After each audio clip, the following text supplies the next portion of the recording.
faites souvent part de votre souci de casse au niveau du démoulage et aujourd'hui on vous explique tout. Le risque de casse peut provenir de 3 facteurs différents. La première étape, c'est la préparation du moule. Un moule propre, sans poussière et sans résidus, ça change tout. Et oui, parce que le moindre contaminant peut créer une accroche et donc provoquer une fissure. Autre conseil qui fait la différence, préchauffer le moule autour de 45 à 50 degrés. Ça aide la cire à bien adhérer et à se rétracter uniformément pendant le refroidissement. Donc le démoulage est beaucoup plus propre. Pour sécuriser encore plus votre démoulage, vous pouvez utiliser un agent de démoulage, y compris notre version sans silicone, parfait pour les moules qui sont sensibles. Vous pouvez également ajouter un peu de cire d'abeille ou de paraffine pour faciliter le démoulage. A savoir que la cire minérale peut être mélangée à la cire végétale. Cela n'aura aucun impact sur la combustion et le rendu olfactif, au contraire.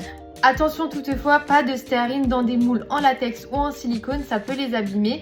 Et surtout, toujours choisir une cire pour les bougies moulées. Deuxième point clé, la température de coulée. Pour les cires moulées type olive ou coco, on recommande environ 65 degrés. Et si ça ne fonctionne pas parfaitement, ajoutez par petits paliers de 5 à 10 degrés. Chaque moule peut réagir différemment, donc testez jusqu'à trouver la température idéale. Et là vraiment, on insiste, la casse vient presque toujours d'un mauvais refroidissement. La cire doit refroidir complètement avant d'être démoulée. Elle doit rester à température ambiante environ 25 degrés sans choc thermique. On voit souvent des personnes mettre leur moule au frigo afin que ça aille plus vite, mais c'est une très mauvaise idée parce que ça crée des tensions dans la cire et ça fissure votre création. Certaines cires demandent même 48 heures de durcissement avant d'être démoulées. Si malgré tout le démoulage résiste, pas de panique. Pour les moules en silicone, on peut flexer doucement pour décoller la création. En résumé, pour éviter la casse, le secret c'est un bon moule, une bonne température de coulée et surtout un refroidissement complet.